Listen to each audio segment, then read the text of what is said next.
right, so this is how to quote research.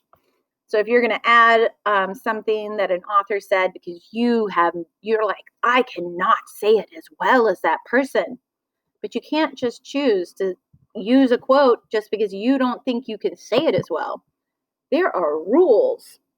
You have to introduce the quote, like who said it, because you don't want them thinking that it's your words. Oh, that would be plagiarism. Then you have to add the quote, and then you have to explain how the quote supports what you're trying to say.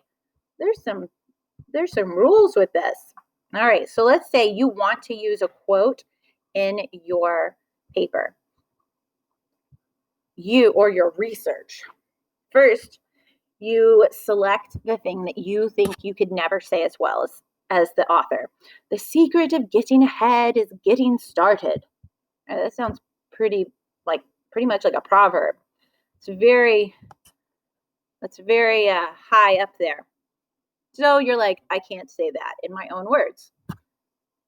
You can't just put in quotation marks in your paper this line. People will think that you may have said it.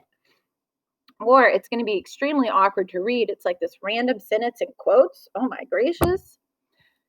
Now, even though you are going to have a work cited, they're not going to know which document it came from, which brain specifically used those specific words. So you always have to introduce the quote. Introduce quote number 1. So you could say, this is the author. Mark Twain claims, comma. According to Twain, comma. On page 32, Twain states, comma. And then your quote. But afterwards, you have to explain it. You can choose to introduce your quote in different ways. So according to Twain, comma, the text, Harry Potter and the Sorcerer's Stone says, comma, lots of commas. The author says, comma, for example, comma, for instance, comma. Ooh. Or let's say you're like, I need more. You could do Twain himself writes that, comma. All right, so now you have all these options for how to introduce your quote.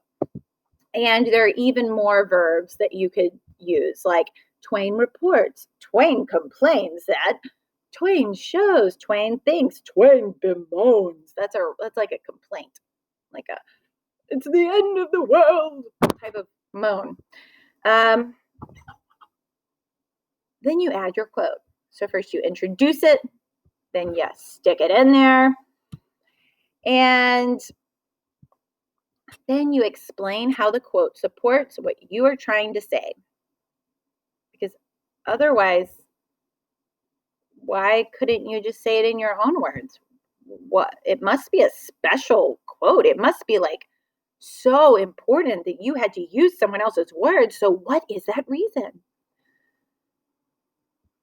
So when you do that, you could say, obviously, Twain means that, or one of these cute ways right here.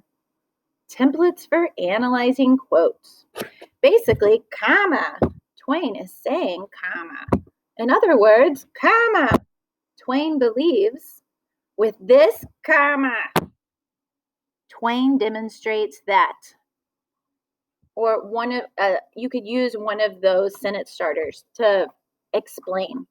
So you can't just throw in quotes willy-nilly, even though, yes, it's a lot easier to just use someone else's words. You have to have a pretty darn good reason for it, and you have to give them credit. And then you have to explain why on earth you used it. Here's some general rules for inserting quotes that are going to be available to you while you write your paper. Like commas and periods go inside of the quotation marks. Don't spell quotation like Miss Browse, quotation marks. But question marks and exclamation marks, you shouldn't use exclamation marks in your formal papers. But for question marks, it depends if the quote is a question or if it's your sentence that's a question. And if you have any questions about where you put your question mark, if you're using quotation marks, Just ask your teacher after you read this and you're still confused. All right. Have fun.